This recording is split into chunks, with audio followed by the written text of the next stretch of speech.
Good day everyone, it is Caitlin and today we are making early 19th century linen baby petticoats.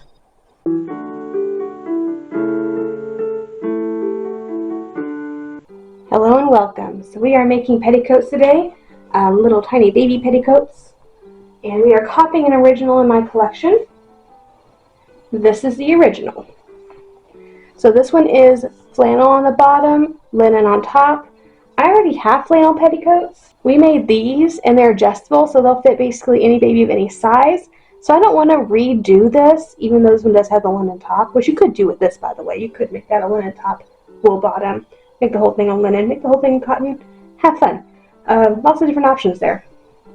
But I already have a flannel petticoat and I don't think that's necessary to have two. But what I do want, because I live in Texas and it gets very hot here, I don't want my young children to overheat.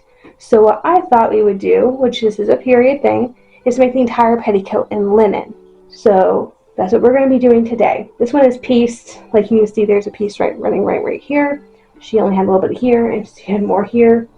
She did a herringbone the hem like we are used to seeing with the wool. I don't think we'll be doing that with the linen. We'll just do a regular hem. And here, this would have likely pinned to fit the baby. We're not going to do that. We're going to use ties because it is safer. It is safe to put pins on babies if you know what you're doing and you have good experience doing that. I don't, and I don't feel confident enough to prick my, as of now, non-existent child. So we're going to use ties instead. Even back as early as the very early 1800s, we have parenting manuals who are stating don't put pins in your baby's clothes. You can do it all with ties, and that way it's safer. So I know it's a period option to do that this way.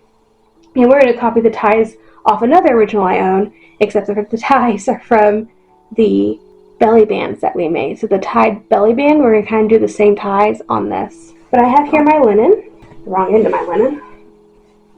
And we're going to cut, I basically want a 33-inch skirt.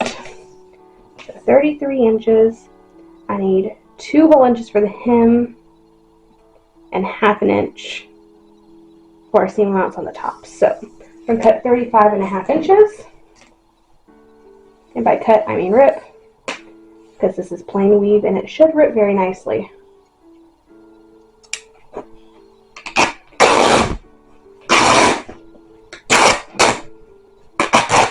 Okay, and this should be about 56 inches wide or 55 inches wide. Let me just double check that. Oh yeah, it's like 60 inches wide. Perfect. So the original is 56 inches wide. It is in 2 panels. So there's a front panel and a back panel.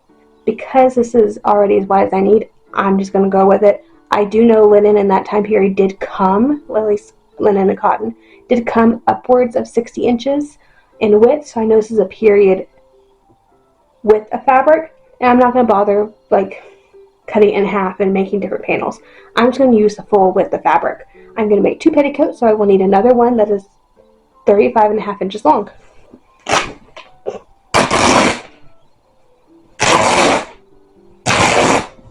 Now for the top, I'm hoping this will be long enough. I don't think it's going to be though. If not, it's okay. I'll save this for another day.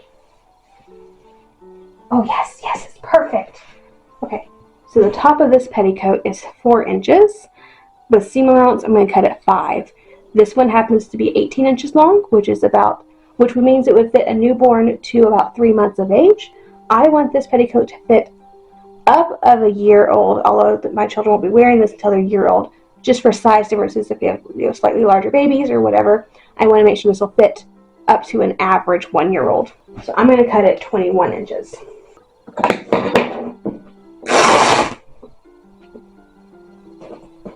And I need a front and a back per petticoat. So I'm going to need to cut 4 of them.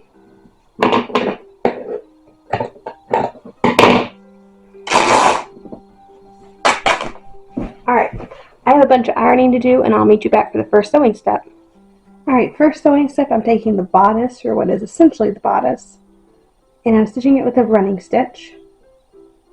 This is going to get turned inside out, so it doesn't really need a back stitch.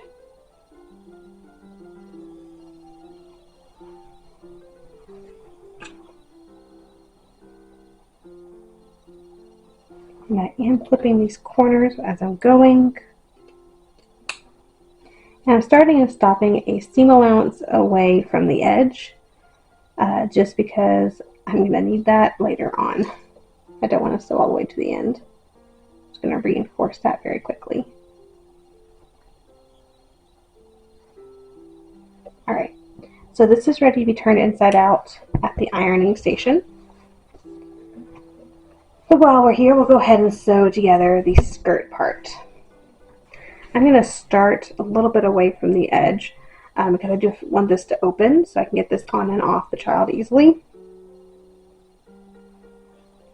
And wherever I start, I'm going to reinforce that edge with several stitches in the same spot before going with my running stitch. And this linen got a little wet. Wet linen is always so hard to sew through. The fibers like swell up. It makes it really difficult. I was trying to refill the iron and it overflowed a bit.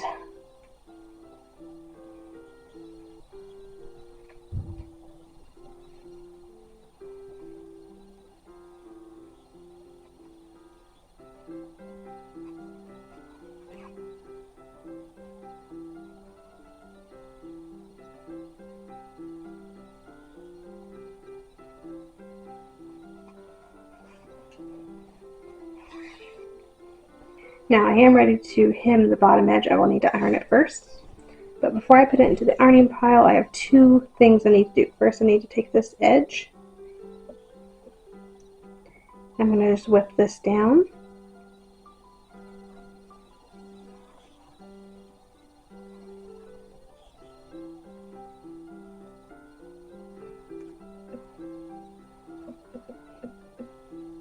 And do that on the other side as well.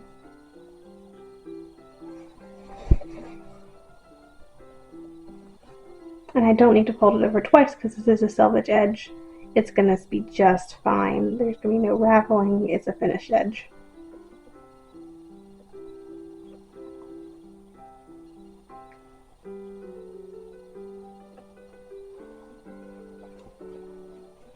Alright, before I take this to the ironing board, I'm going to go ahead and gather the top. And just because I don't trust the knot that I just did, I'm going to reinforce this a couple of times.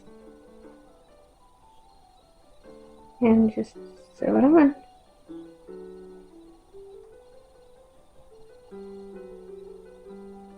And just do a running stitch all the way around. And that's going to be our gathering thread. So my next step will be ironing, and I'll meet you back here for the rest of the sewing, or at least the next couple steps of sewing. Alright, our next sewing step is hemming. So I folded up just like the original a 1/2 inch and then another 1.5 inches for a total 2-inch hem. And I'm just whipping it down. And I already have a gathering thread on the top, so as soon as I finish with the hemming, I can go ahead and gather it to fit this thing at the top. And start sewing that down. That's going to be done with the back stitch.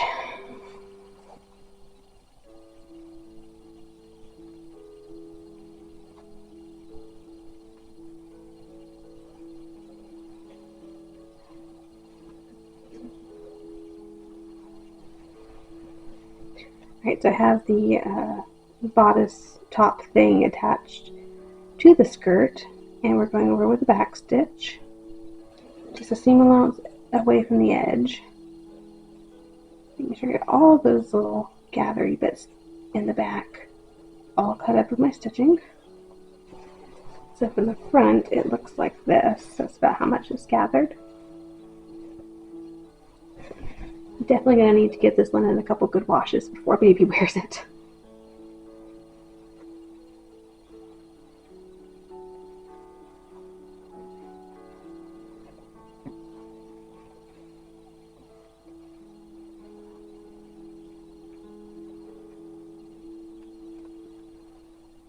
And I know I'm not done with this scene yet, but I'm going to show you what comes next, just because I know my light's going to be gone pretty soon, and I want to make sure you'll have some decent lighting when viewing this. So I will take it just like what I just did. I folded in the raw edge. That way on the underside, it's all nice and smooth. And then right underneath where my stitching was, I'm going to take a little bit of that pleat and then take a bit of the bodice. I've been calling it a top bodice, this thing. I guess it kind of is a bodice. And taking a little bit of the skirt and the bodice, and that'll just stitch them together.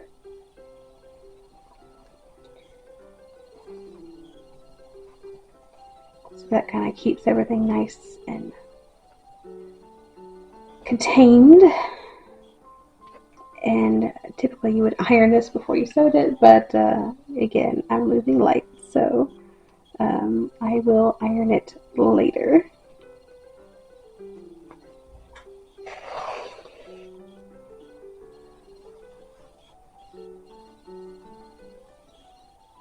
All the way to the edge. So the only thing we have left after that step would be ties, which hopefully I can get this one done in enough time to show you what that's going to look like and still have decent lighting. So I'm going to like power through this very quickly and hopefully see you back tonight, because I would really, really like to get this done tonight. Okay, so I got it pinned so I can go ahead and show you the ties.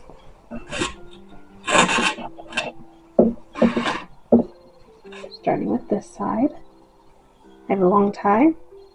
I have no idea how long this is.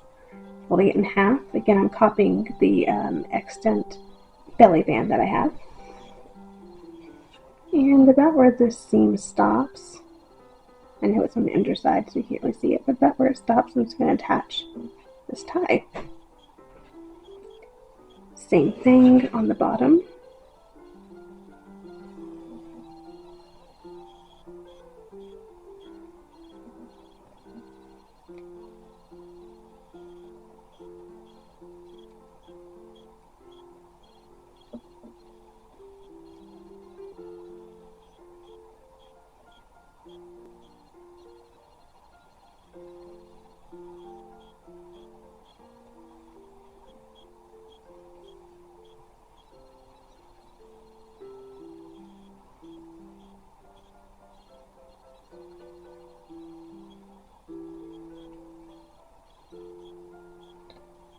So those ties are 16.5 inches. Okay, same one with this. On this other side, I'm going to measure 2.5 inches over.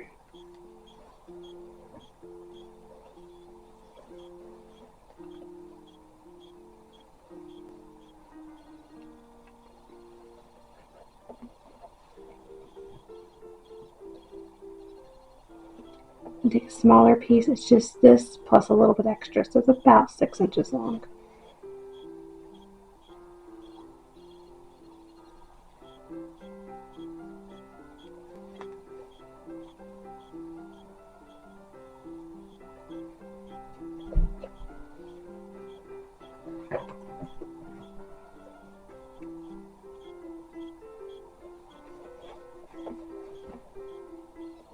Stitching on very well at the top.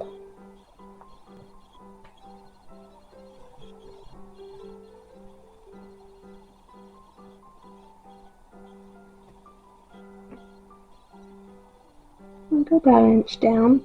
Not catching that, mind you. I don't want to stitch that down until I get to this inch point. I'm going to do a tiny little back stitch all the way across.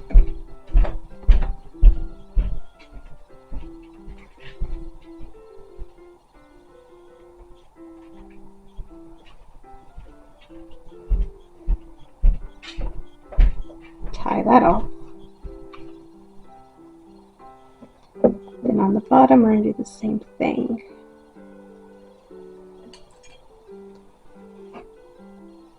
Really stitch that down.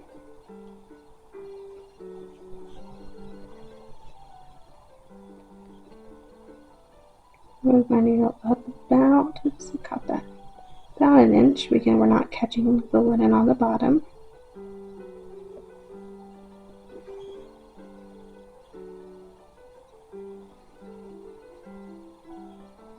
And we're going to backstitch there. And so when I'm done, and I turn this inside out or right side out,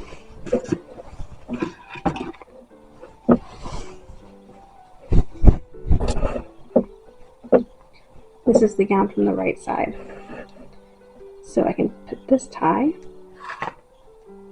into this hole and put this tie into this hole. So when the baby's small, I put it like this, and as the baby grows larger, it will expand up to this size, about 2.5 inches bigger. So it's an adjustable size petticoat. Alright, so here's our finished petticoats. So they are super long, but that's to be expected for a early 19th century baby's petticoat. Next week we'll make them a little bit shorter, because they do get shorter as the century rolls on. But I think they're absolutely adorable. They are adjustable, like we talked about, so they can go from here all the way to here. And if I find my baby super small, I can add another one of these here or however far I need, and it'll still go and make it super small. Because there's no armholes or anything, I don't have to ever worry about anything not fitting. It's just going to work out great. So those are our beautiful little petticoats. They need to be ironed again. They actually need to be washed. So they're very stiff. I did not buy softened linen, but the more you wash it and the more you wear it, linen gets very, very soft. So it's going to have to go through the wash several times before it comes in contact with the baby. But next week we're making the same petticoats. We'll just do it in cotton, again a little bit shorter, and we get to do them by machine next week, which is a lot more fun than doing it by hand. Although it did not take very long by hand. I got them done in about 3 hours, so it's not so bad. But thank you so much for joining me today as we made our early 19th century baby petticoats, our linen ones. If you enjoyed the video, please like and subscribe to the channel. Click that little bell notification so you're notified anytime I upload a new video. And have a great week, and I'll see you back here in the next video. Anyone need baby clothes? We need baby clothes. When? Some point.